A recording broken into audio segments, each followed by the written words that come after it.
Bienvenidos a Farmacología en Odontología.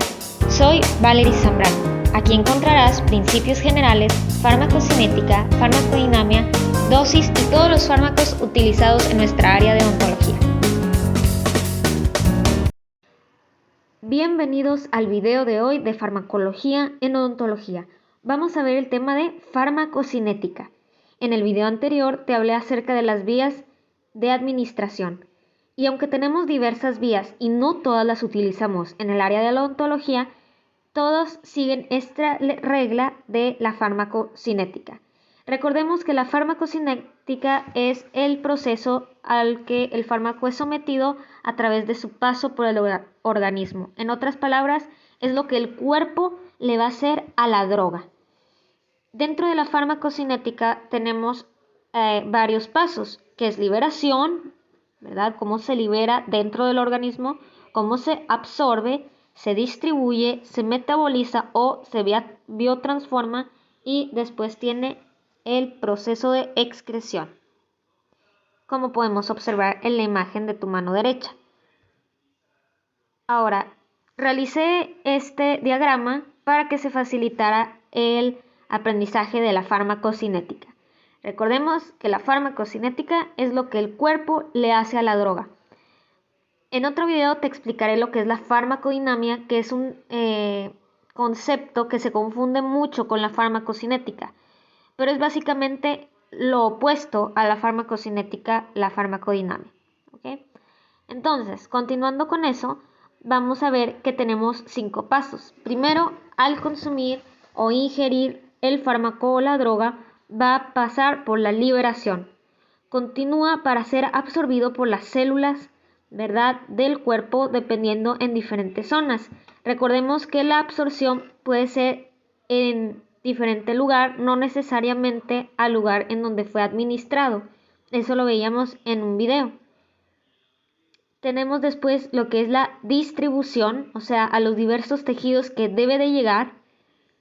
Luego es metabolizado en su mayoría por el hígado y después es excretado por heces, por vía urinaria, y por eso les pongo una imagen de el riñón. Ahora, dependiendo de cada uno de los fármacos, no todos se absorben en el mismo lugar, no todos se metabolizan o se excretan por donde mismo.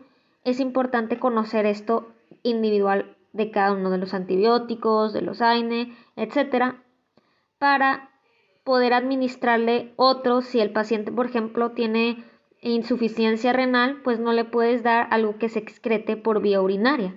Va a tener que excretarse por vía heces. Y ahorita lo vamos a seguir viendo. Muy bien, vamos a desglosar cada concepto. Primero, el de absorción. El paso de las sustancias del exterior al interior del organismo atravesando las barreras se le conoce como absorción. Básicamente, del exterior hasta la circulación o el torrente sanguíneo. Ahora, un concepto clave es la biodisponibilidad. Es un factor superior a tomar en cuenta. Este es el porcentaje de droga que ya se absorbió, que se mantiene inalterado en su composición y está listo para realizar su acción farmacológica. Recuerden que un gran porcentaje se pierde. No todo el fármaco o todos los miligramos que se ingieren necesariamente se van a absorber. Todo depende de la biodisponibilidad. El transporte de las drogas al interior del organismo se realiza mediante mecanismos que también toman los nutrientes y otras sustancias. O sea, lo mismo que nos ayuda a que nuestro cuerpo tome los nutrientes de los alimentos y otras sustancias como agua, etc., es el mismo que nos va a ayudar a absorber los fármacos o las drogas. Y existen 2 categorías. Puede ser transporte pasivo y transporte activo. Y la diferencia está en el nombre, tal cual. ¿Va a tener gasto o no de energía? El transporte pasivo es sin gasto y el transporte activo tiene que gastar energía para transportar estas moléculas.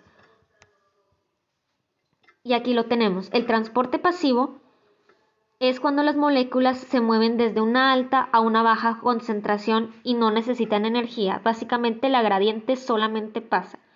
En el transporte activo, las moléculas se mueven desde una baja hacia una alta concentración, por lo que necesitan ATP.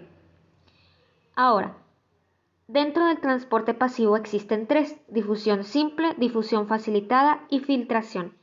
Y del transporte activo tenemos transporte activo, propiamente dicho, pinocitosis y fagocitosis. Vamos a describir cada uno de ellos. La difusión simple también es conocida como ósmosis. Esto va del exterior al interior de la membrana a favor de una gradiente de concentración, es decir, de donde hay más hacia donde hay menos. Y esto no necesita de energía. Solamente está equilibrando el exterior del interior. ¿Okay? Esto es básicamente como si pusiéramos un reloj de arena y lo volteamos, simplemente como si cayera sin necesitar de ayuda extra, sin necesitar energía para la transportación.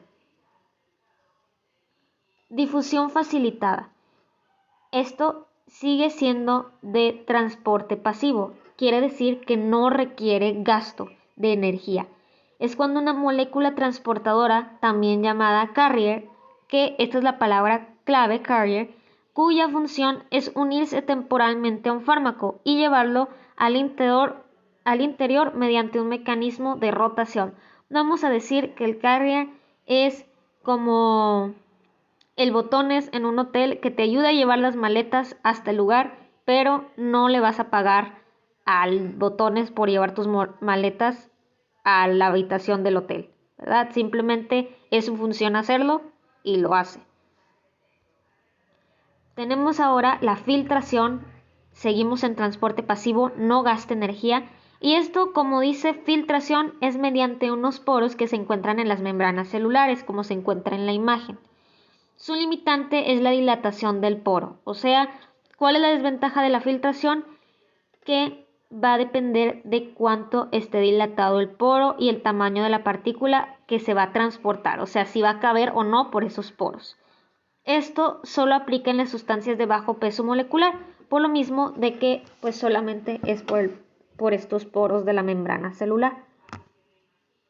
Ahora sí, transporte activo propiamente dicho es el paso de sustancias del exterior al interior en contra de una gradiente de concentración. Es como si pusiéramos nuevamente el ejemplo de un reloj de arena.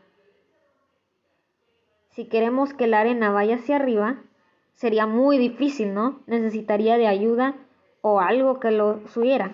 Entonces, este sí requiere un gasto de energía, de donde hay menos hacia donde hay más. El ejemplo clásico es la bomba de sodio-potasio, ¿verdad? Entre el sodio sale el potasio. Pinocitosis. Consiste en un englobamiento de sustancias líquidas para llevarlas al interior de la célula o membrana. Este requiere energía. Y vemos cómo engloba estas sustancias líquidas formando esta vesícula. Observen la imagen. La fagocitosis también es un englobamiento, pero de sólidos, que van a ingresar al interior de la célula o membrana. Y a este no se le va a llamar vesícula, se le dice vacuola, ¿verdad? Vean cómo engloba también esta partícula grande y hace esta vacuola. Vías de absorción. De acuerdo a su interacción con el organismo, se van a clasificar en dos vías de absorción. ¿Ok? Ahora, no confundan vías de absorción con vías de administración. Recuerden que vía de administración es por donde se va a tomar el fármaco o la droga, y la vía de absorción es en donde se van a absorber, ¿verdad? Pueden ser mediatas o inmediatas. Las mediatas requieren atravesar membranas, como las nasales, mucosas, intestinales, de la vejiga, genitales, etc. Las inmediatas se aseguran su absorción por el uso de una aguja hueca, es decir, las parenterales. Aquí tenemos ejemplos de las mediatas. Tenemos por vía tópica. Recuerden que estas van a tener que atravesar membranas. ¿Cuáles serían las tópicas? Dérmicas o cutáneas, la mucosa bucal, la mucosa óptica del oído, mucosa oftálmica de los ojos, mucosa nasal, mucosa vaginal, mucosa genitourinaria. En la oral van a tener que atravesar mucosa gástrica y mucosa intestinal. Y la sublingual tiene que atravesar la mucosa bucal. Cuando se administra por el recto, bueno, se va a tener que absorber vía mediata por mucosa rectal. Y si es administrado de vía inhalatoria, la mucosa nasal y mucosa pulmonar son las vías de absorción. ¿Ok? Las sustancias más pequeñas o de bajo peso molecular y las más liposolubles y menos ionizadas son las que tendrán más facilidad para atravesar las membranas. ¿Ok? Esta imagen que les pongo aquí básicamente nos muestra por dónde es administrado, ¿verdad? Si es vía rectal, vía oral, inhalatoria o tópica, y nos muestra las mucosas en donde va a ser absorbido. Es muy importante que quede claro la diferencia de administración a absorción.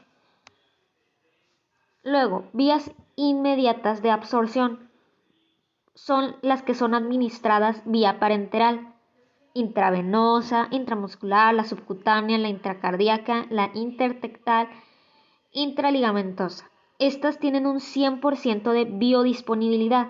Recuerden que les decía que la biodisponibilidad es que van a ser absorbidas por completo, ¿verdad? En el caso de las otras no tenemos un 100%. Ahora, vías de absorción. Continuemos. Las inmediatas o las directas son las parenterales. En este caso su absorción está asegurada, el 100%, ya que se administra a través de una hoja hueca directo al interior del organismo y va a llegar rápido al torrente sanguíneo. Las mediatas o indirectas, ¿verdad? Estas van a tener que atravesar mucosas que hay en el cuerpo. Las que son administradas vía tópica son sustancias de naturaleza liposoluble. Se puede lograr una absorción rápida, aunque sus efectos son solamente localizados. Cuando es vía oral, la absorción es en dos órganos, en el estómago o en el intestino delgado. En el estómago se absorben mejor las sustancias ácidas y en el intestino delgado las sustancias ácidas y alcalinas, sumando que tiene más superficie de absorción el intestino delgado, por ende es mejor absorbiendo el intestino delgado. Cuando se administra vía sublingual, se va a absorber por la membrana que se encuentra en el lecho vascular que facilita la distribución sistémica. Por eso es más rápido la vía sublingual que la oral, porque el sublingual llega más rápido al torrente sanguíneo, que es el objetivo. El rectal puede ser para preparados altamente liposolubles y se van a fundir o se derriten cuando entran en contacto de la temperatura corporal. Recuerden que la temperatura por vía rectal siempre va a ser de 37.5 más o menos, o sea, es muy caliente, así que cualquier fármaco administrado a esta vía, pues derrite funde la droga. Es más fácil así entrar al sistema circulatorio y atraviesa hacia el plexo hemorroidal. Cuando se administra vía inhalatoria, que son gases y líquidos volátiles, interactúan con el epitelio pulmonar. Factores que modifican la absorción. ¿Ok? Estos son los que pueden alterar que no haya una buena absorción o por el contrario que ayuden a la absorción. Los factores modificantes. El pH del medio. Una sustancia no ionizada es más fácil de absorber ya que es más liposoluble. Las sustancias terapéuticas tienen un pK, el cual es una magnitud que cuantifica la tendencia que tienen las moléculas a disociarse en solución acuosa. Podemos decir, por tanto, que una sustancia con pK ácido es un pH ácido. Ejemplo, el estómago, ¿verdad? El estómago es un medio ácido. Tendrá un fenómeno favorable, menos ionizado, por lo tanto más liposoluble. ¿Ok? Y les pongo las escalas. Mientras menos ionizado, es mejor la absorción. Ahora, la temperatura. Básicamente, a mayor temperatura, mejor absorción, como veíamos vía rectal, porque dilata las membranas y deja pasar mejor la sustancia a través de la filtración. Recuerden que los poros se dilatan. La superficie de absorción A mayor superficie, mayor absorción. Por ejemplo, el intestino delgado tiene más superficie que el estómago. O por ejemplo, los pulmones por vía inhalatoria es mejor que vía oral. La unión de proteínas. La unión de proteínas es efectiva siempre y cuando sea de manera reversible y ayuden a transportar las moléculas, así que es favorable. No siempre la unión de proteínas es favorable, ¿ok? Y ahorita lo vamos a ver en otra diapositiva. El número de barreras. Mientras más mucosas, más tejidos tenga que atravesar, menos absorción. Por ejemplo, algo que tiene que llegar a hueso, a lo mejor es más difícil que si tiene que ser para un dolor de cabeza o un... Me explico, entonces, más barreras, menos absorción. Riego sanguíneo. Mayor riego, mayor absorción. Entre más cerca al torrente sanguíneo, al torrente circulatorio, el lugar de absorción se distribuye de manera más intensa, como la vía sublingual. Presentación del medicamento. Esto es la farmacotecnia, ¿ok? Es el presentado, es la disposición en la que se encuentra. ¿Facilita o no el paso? Muy bien, habiendo visto la absorción, que es lo primero, ¿verdad? Tenemos liberación, luego absorción. Liberación no tiene que tener explicación porque simplemente se libera y ahora sí se absorbe. Vamos a pasar a distribución. Es el camino que sigue el fármaco al órgano diana una vez absorbidos, ¿verdad?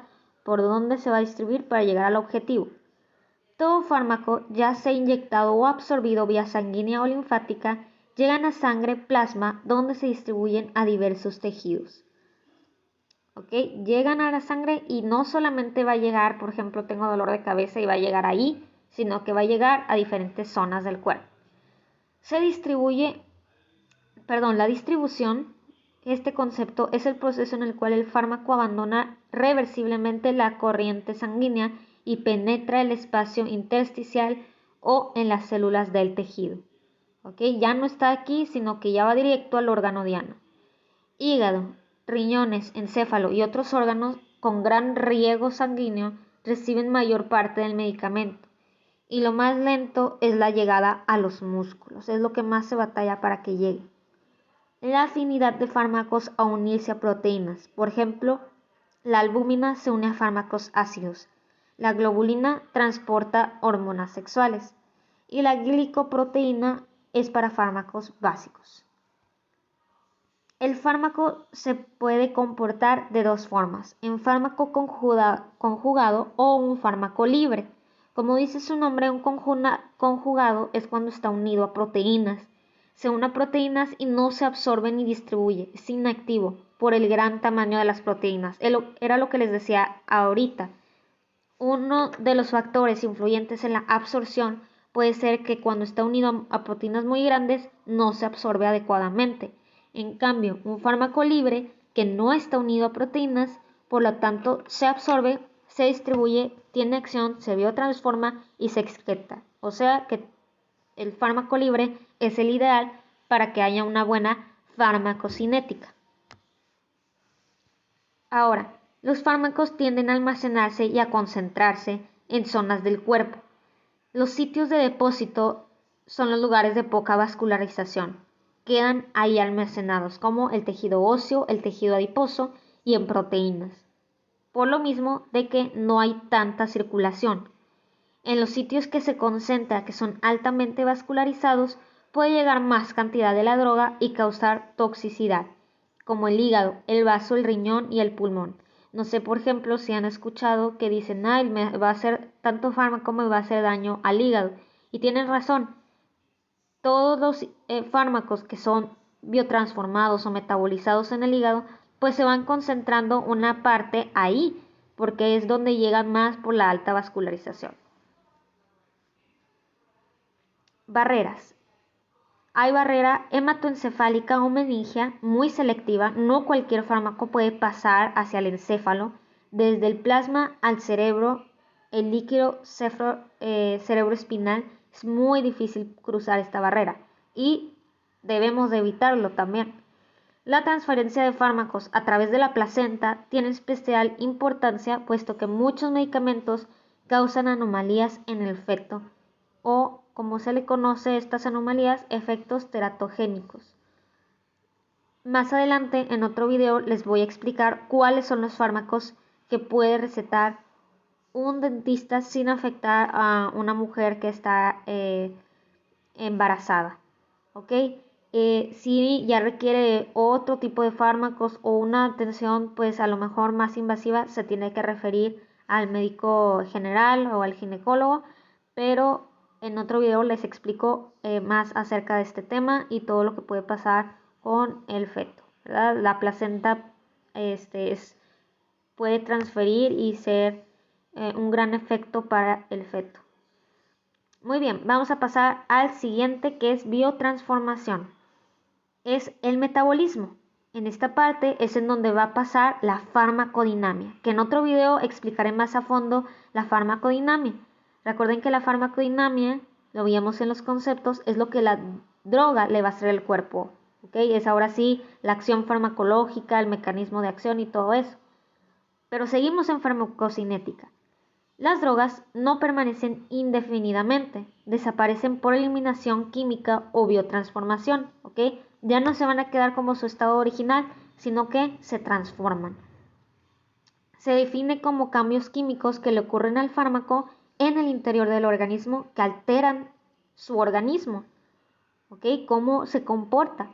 Su objetivo es transformar el fármaco en sustancias químicas simples y más fáciles de excretar, ¿verdad? Porque queremos eliminarlo. Al fármaco que se biotransforma se le conoce como metabolito, y esto es pregunta de examen. El metabolito puede estar activo, inactivo o tóxico. Generalmente todo se biotransforma en el hígado, y esto era lo que yo les decía. En la imagen nos muestra cómo en el hígado puede estar como un metabolito activo donde se sigue absorbiendo o un metabolito inactivo que está listo para ser eliminado. Muy bien, lugares de biotransformación. El riñón no puede eliminar eficientemente fármacos lipófilos. Se reabsorben en los túbulos distales. Por otro cambio, el hígado, los liposolubles se metabolizan aquí mediante dos generales de reacciones dominadas fase 1 y fase 2. Esto aplica mucho también en nutrientes, en muchos videos acerca de nutrición te van a mencionar también lo de fase 1 y 2 del hígado. Por ejemplo, todo ese de los detox o cosas así de los jugos, bueno, según ellos explican cómo detienen ciertas fases de aquí.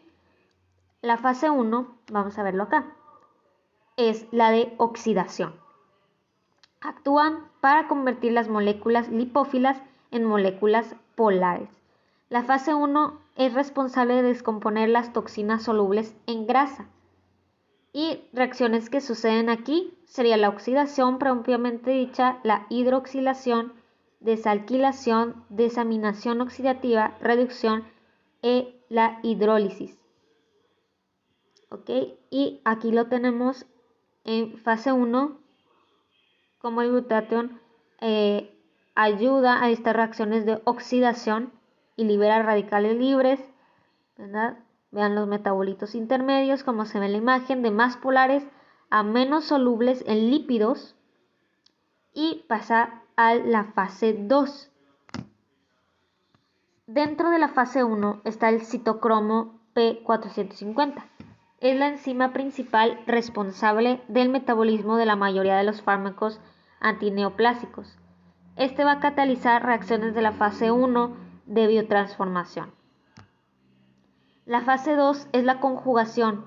Esta fase consta de reacciones de conjugación. La fase 2 descompone estos compuestos solubles en grasa en compuestos solubles en agua, que son más seguros para el cuerpo los excrete, a través de los riñones. Es la combinación de la droga con diversas sustancias como el ácido glucurónido, sulfatos etéreos, acetilación, conjugación de glicina, metilación. El sitio principal del metabolismo es el hígado. La oxidación, reducción de hidrólisis y conjugación es la glándula hepática. La conjugación de las drogas es en el riñón y la hidrólisis en plasma, hígado y tejidos en pequeñas escalas. Ahora, factores que pueden influir en la biotransformación. Drogas que estimulan los sistemas enzimáticos de los microsomas hepáticos, que aumenten la síntesis, que esto haga una inducción enzimática. Drogas que aceleren su propio metabolismo. Drogas que inhiben las enzimas con un aumento de la potencia de diferentes fármacos, ¿verdad? Cuando se combinan fármacos no siempre es buena idea. Edad, entre menos edad, menos madurez enzimática. Mayor edad, más dificultad de biotransformar porque hay más madurez enzimática. Género, algunas drogas son inhibidas por hormonas y bueno, algunos estados patológicos pueden inhibir ciertas drogas. El último paso es la excreción de la droga. Este es el pasaje de las drogas desde la circulación hacia el exterior del organismo o a conductos de comunicación con el exterior. Tenemos las vías mayores, por ejemplo el riñón, por la orina, el intestino, bilis, el pulmón, ¿verdad? Por gases, todo esto son órganos que lo van a excretar de diferente forma. Y tenemos vías menores, por ejemplo glándulas salivales, por eso a veces refiero a un sabor metálico con ciertos fármacos, glándulas sudoríparas, glándulas mamarias, ¿verdad? Por eso incluso el amamantar se debe de controlar en la lactancia también las drogas que se está administrando a la madre, y glándulas lagrimales también son vías de eliminación. La excreción renal, que es la principal, ocupa un 25% de gasto cardíaco y dura 4 horas cuando el paciente está sano. Tiene las siguientes etapas. 1. Filtración glomerular. Los fármacos llegan al riñón por arterias renales, como se observa en la imagen, la roja, y se dividen para formar un plexo capilar glomerular. Se filtran por las hendiduras capilares y llegan al espacio de Bowman, en un proceso pasivo. El segundo es la reabsorción tubular. Por el túbulo renal distal, una membrana continua lipídica ocurre mediante difusión pasiva a la circulación. Los compuestos de baja liposolubilidad no serán reabsorbidos, sino que ahora serán eliminados. La secreción tubular proximal, principalmente en el túbulo proximal, como su nombre lo dice, es un transporte activo y se realiza para sustancias ácidas y bases fuertes que requieren sistemas enzimáticos y gastos energéticos. Cuando hay insuficiencia renal, esta vía puede llegar a niveles tóxicos porque se empieza a concentrar mucho fármaco ahí. Es de suma importancia considerarlo y elegir otro fármaco que tenga otra vía de eliminación, como heces, etc., ya que con insuficiencia renal puede durar hasta 40 horas para poder eliminar el fármaco. Excreciones. Puede ser por medio del tubo digestivo, que es una vía lenta de 24 horas. Cuando es administrada por vía oral, se eliminará por las heces. Cuando la excreción es vía pulmonar, se le conoce por difusión. Se va a eliminar por gases o sustancias volátiles, como los anestésicos generales, desde el plasma sanguíneo al aire alveolar a través de la pared del alveolo pulmonar, sumamente rápida por su extensa superficie de excreción. Es más grande en hombres que en mujeres, igual por el tamaño del pulmón. Tenemos la excreción mamaria. Durante la lactancia excretan drogas que han sido administradas. La excreción por saliva es en pequeñas cantidades, pero puede dar un efecto de sabor metálico, lesiones en la mucosa o hiperplasia gingival. Esto de la hiperplasia gingival es algo que nos importa mucho en el área de odontología, porque pueden llegar pacientes que tienen, por ejemplo, epilepsia y que se les está administrando una droga que causa este efecto, ¿verdad? Pero en ese caso debemos ver qué es más importante, evitar esos ataques de convulsiones o que tenga esta hiperplasia gingival. No podemos eliminar esta vía de excreción. La excreción es rápida, ya que la droga vuelve a deglutirse para ser absorbida nuevamente. Esa es la ventaja de que sea por medio de la saliva. Otras vías de excreción es a través del sudor y las lágrimas, también del pelo y piel en cantidades insignificantes y sin embargo útil en la medicina forense, ¿verdad? Y eso sería todo por el video de hoy de farmacocinética. No olvides suscribirte a mi canal y darle like a este video. Como saben, Uso SlidesGo para mis presentaciones. Por si necesitan hacer una, les recomiendo mucho esta aplicación. Nos vemos en el siguiente video de farmacología en odontología.